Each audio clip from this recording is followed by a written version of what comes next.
이 시간 기도함으로 하나님의 말씀 앞에 나아갑니다. 하나님 감사합니다. 날마다 새날을 주시고 생명과 호흡과 기동할 수 있는 힘을 주신 것 감사합니다. 하나님께 거저받은 은총으로 주신 이 하루도 하나님과 동행하고 아버지의 마음을 가지고 아버지의 뜻을 이루어드리는 한 날 되게 하옵소서. 주의 말씀 앞에 섭니다. 겸손함으로 하나님의 말씀에 아버지 귀를 기울이고 순종하고 아버지 하나님 하나님의 말씀에 붙잡히는 삶이 되도록 인도하옵소서. 주의 성령께서 붙잡아 주시고 기름 부어 주옵소서. 예수님 이름으로 기도합니다. 아멘.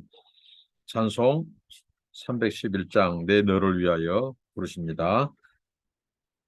내 너를 위하여 몸 버려 피 흘려 내 죄를 속하여 살 길을 주었다. 널 위해 몸을 주고만 너 무엇 주느냐. 널 위해 몸을 주고만 너 무엇 주느냐. 아버지 보좌와 그 영광 떠나서 밤 같은 세상에 애만 백성 구하려 내 몸을 희생했건만 너 무엇 하느냐. 내 몸을 희생했건만 너 무엇 하느냐. 죄중에 빠져서 영 죽을 인생을 구하여 주려고 나 피를 흘렸다. 내 죄를 대속했건만 너 무엇 하느냐. 내 죄를 대속했건만 너 무엇 하느냐. 한없는 용서와 참 사랑 가지고 세상에 내려와 값없이 주었다. 이것이 귀중하건만 너 무엇 주느냐. 이것이 귀중하건만 너 무엇 주느냐. 아멘. 하나님의 말씀입니다. 마태복음 18장입니다. 마태복음 18장 21절로 35절 말씀입니다. 그때 베드로가 나와 이르되 주여 형제가 내게 죄를 범하면 몇 번이나 용서하여 주리이까? 7번까지 하리이까? 예수께서 이르시되 네게 이르노니 7번뿐만 아니라 7번을 70번까지라도 할지니라. 그러므로 천국은 그 종들과 결산하라 하던 어떤 임금과 같으니 결산할 때에 10,000달란트 빚진 자 하나를 데려오매 갚을 것이 없는지라. 주인이 명하여 그 몸과 아내와 자식들과 모든 소유를 다 팔아 갚게 하라 하니 그 종이 엎드려 전하며 이르되 내게 참으소서 다 갚으리라 하거늘 그 종의 주인이 불쌍히 여겨 너와 보내매 그 빚을 탕감하여 주었더니 그 종이 나가서 자기에게 100데나리온 빚진 동료 한 사람을 만나 붙들어 목을 잡고 이르되 빚을 갚으라 하매 그 동료가 엎드려 간구하여 이르되 나에게 참아 주소서 갚으리이다 하되 허락하지 아니하고 이에 가서 그가 빚을 갚도록 옥에 가두거늘 그 동료들이 그것을 보고 몹시 딱하게 여겨 주인에게 가서 그 일을 다 알리니 이에 주인이 그를 불러다가 말하되 악한 종아 네가 필기에 내가 네 빚을 전부 탕감하여 주었거늘 내가 너를 불쌍히 여긴 것 같이 너도 네 동료를 불쌍히 여김이 마땅하지 아니하냐 하고 주인이 노하여 그 빚을 다 갚도록 그를 옥졸들에게 넘기니라. 너희가 각각 마음으로부터 형제를 용서하지 아니하면 나의 하늘 아버지께서도 너희에게 이와 같이 하시리라. 예, 예, 주님께서 계속해서 어, 이, 이 천국에 대한 그 말씀을 주시고 그 천국 백성으로서 천국의 제자 된 자로서 어떤 삶을 살아야 할 것인가. 앞선 본문에서는 한 영혼, 한 영혼을 얻기 위해서 어, 거듭 권면하고 또 두세 사람 증인을 세워서 가서 또 권면하고 교회 공동체가 그 형제 범죄한 형제를 얻기 위하여 권면하고 그래서 회개할 기회, 구원받을 기회를 계속해서 주시고 또 그런 한 영혼이라도 잃어버린 것을 원치 않는 그 하나님 아버지의 마음 예, 그것을 가르쳐 주시고 또 베드로가 오늘 본문에서 이제 이 용서의 문제를 주님께 여쭈었습니다. 당시의 납비들은 용서를 이 3번을 강조했어요. 근데 베드로는 거기에다가 더 4번을 더해서 7번, 17번까지 형제가 내게 죄를 범하면 7번까지 하오리까. 납비들은 3번까지를 말했는데 베드로는 7번까지 이렇게 말을 합니다. 자기 딴에는 굉장히 7번 정도면 이 납비가 제시한 3번보다도 더 많기 때문에 아마 주님께 인정받고 칭찬을 받을 그런 생각을 했을지 모르겠어요. 근데 주님께서는 의외의 대답을 하십니다. 7번뿐만 아니라, 자, 7번은 7은 완전수예요. 7번뿐만 아니라 7번을 10번 더한, 10번 곱하는 것이 70번입니다. 70번. 근데 이 7번을 70번까지 할지니라 이렇게 말씀합니다. 7번을 70번까지 한다. 그러면 바로 7, 7은 49. 자, 70을 7번 한다. 우리가 산술적으로는 490번이 나오는데 이것은 곧 무한대를 의미합니다. 무한대. 무한대로 용서를 해라. 이렇게 주님이 말씀합니다. 그러면서 주님이 이 용서할 줄 모르는 종의 비유를 합니다. 한 주인에게 종이 있는데 그 종이 그 주인에게 1만 달란트 빚을 졌어요. 자, 1만 달란트. 당시에 이 바로 장정의 하루 일하는 품삯이 바로 한 달란트였어요. 그러면 10,000달란트는 엄청나게 큰 돈입니다. 자, 한마디로 이 10,000달란트는 얼마냐? 최고의 액수. 도저히 갚을 수 없는 그 액수를 말합니다. 아예 그 빚을 갚을 수가 없는 액수예요. 그러니까 엄청나게 큰 빚을 진 거죠. 근데 그가 이 주인 앞에 엎드려 참아달라고 그러면서 갚을 것이 없으니까 주인이 그러면 네 몸, 네 아내, 자식들을 다 팔아라는 거죠.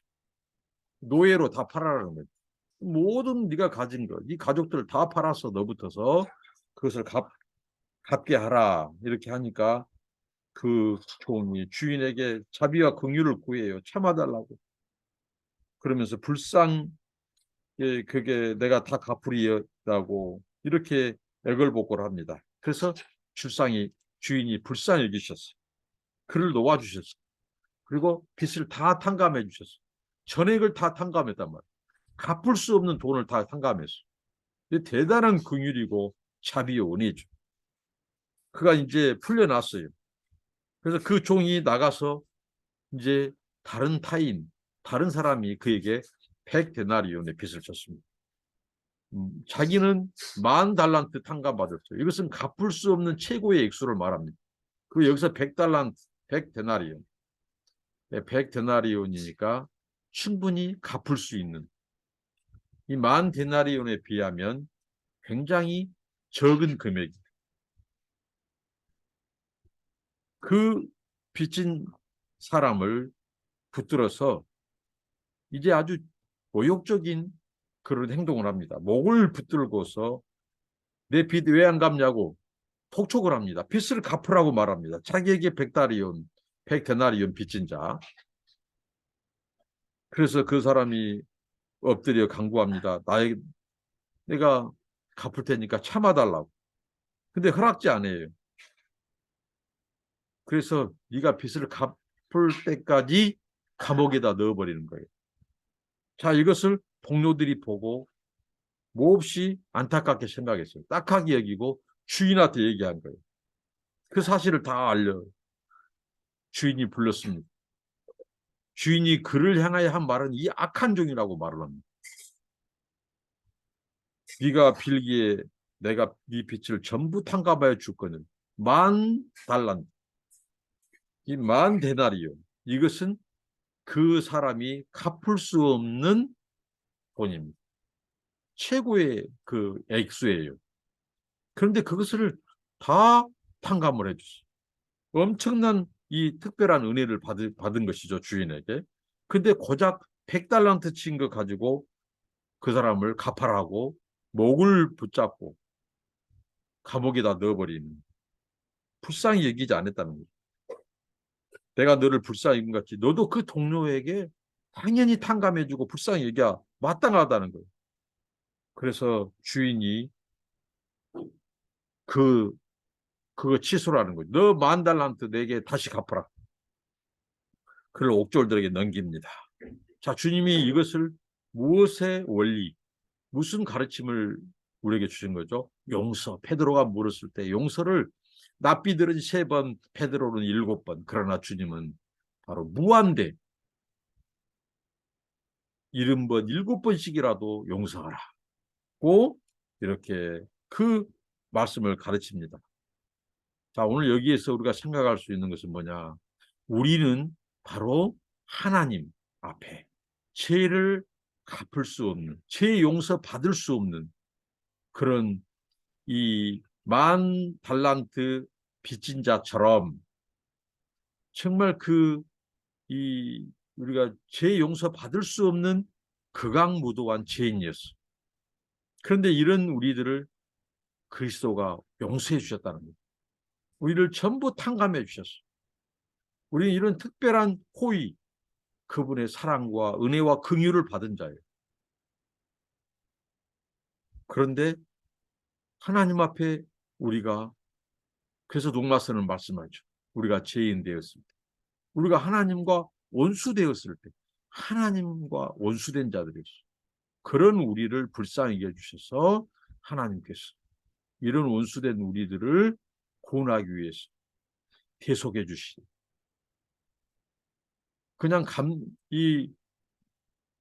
주님께서 당신의 이 몸을 대속물로 주시는, 갚을 수 없는 우리 이 죄싹, 이 죄에 대한 이 대가를 주님이 다 지불하시고 우리를 용서하셨어요. 그런데 이제 주님이, 자, 네 마음으로부터 형제를 용서하지 않으면 나의 하늘 아버지께서 너에게 이와 같이 하시리라. 그러니까 용서는 하나님께서, 이게 우리가 하나님 앞에 어떤 자에 있는가를 깨달은 자가 용서할 수 있다는 거죠. 그것은 뭐예요? 우리가 하나님 앞에 용서받지 못할 죄인이었다는 거예요. 이게 10,000달란트처럼 갚을 수가 없는, 용서받을 수가 없는 우리를 용서해 줬다는 거죠. 탕감해 주셨다는 거죠. 그러면 당연히 너에게 범죄한 이 작은 범죄, 거기에 비하면, 네가 하나님 앞에 죄인에 비하면 그 아무것도 아니다. 이거 작은 것이다. 당연히 마음으로부터 용서해라. 그러니까 첫 번째는 우리가 하나님 앞에 어떤 존재였던가, 정말 용서받지 못할 큰 죄인이었다는 거죠. 그것을 깨달아라. 그럴 때 너가 형제의 잘못을 용서할 수 있다. 그리고 또 이 말씀을 통해서 우리가 깨달을 수 있는 것은 용서할 수 있는 능력을 그 주인에게 구해야 돼요. 우리는 정말 용서하기가 쉽지 않습니다. 용서할 은혜와 용서할 능력을 주님이 우리에게 주셔야 돼요. 그럴 때 우리는 용서할 수 있어요. 그리고 피차 용서를 우리가 형제에게 범죄하였다면 용서를 구해야 돼요. 용서를 구하고 용서를 구할 때 이 탕감받은 것처럼 용서를 해주라는 거예요. 네가 용서를 받은 것처럼 용서를 해주라. 자, 이 말씀. 그리고 세 번째 우리가 생각해 볼 수 있는 것은 우리가 진정으로 형제의 죄에 대해서 용서할 때 내 죄가 용서받는다는. 그러니까 어떻게 보면 아직 미완해. 우리의 용서가 완성되지 않았다고 합니다. 주님께서는 이거를 우리에게 이 말씀을 주셨습니다. 하나님, 내가 하나님 앞에 용서받지 못할 죄인인데 나를 용서해 주신 그 긍휼을 기억하게 하옵소서. 그리고 내 힘으로는 용서할 수 없습니다. 용서할 능력을 주시옵소서. 은혜를 주옵소서. 세 번째는 내가 비로소 형제의 범죄, 죄에 대해서 용서할 때 내 죄도 그때 비로소 용서가 완성된다는 이 용서의 원리, 진리를 깨닫고 형제의 범죄에 대해서 용서할 수 있는 그런 은혜, 그런 우리의 삶이 되기를 바랍니다. 기도하겠습니다. 하나님, 감사합니다. 오늘 말씀을 기억하면서 하나님 아버지, 내 자신이, 우리 자신이 얼마나 하나님 앞에 이 용서받지 못할 그런 죄인이었고 하나님의 진노 아래 있는 죄들이었습니다. 그런데 그리스도 예수 안에서 우리를 용서하시고 우리 죄를 탕감해 주시고 우리를 구원해 주신 그 은혜 생각하면서 하나님 아버지, 형제가 우리에 대해서 범죄한 것에 대해서 용서할 수 있는 은혜, 용서할 수 있는 마음을 주시고 용서할 수 있는 능력을 주시옵소서. 우리 힘으로는 할 수 없사오니 주께서 은혜를 주시고 능력을 주옵소서. 그리고 비로소 우리가 용서할 때 하나님께 범죄한 내 죄가 비로소 그때 용서가 완성된다고 하는 이 사실을 기억하고 하나님 아버지, 용서의 삶을 살 수 있도록 은혜를 주옵소서. 예수님 이름으로 기도합니다. 아멘. 감사합니다. 축복합니다.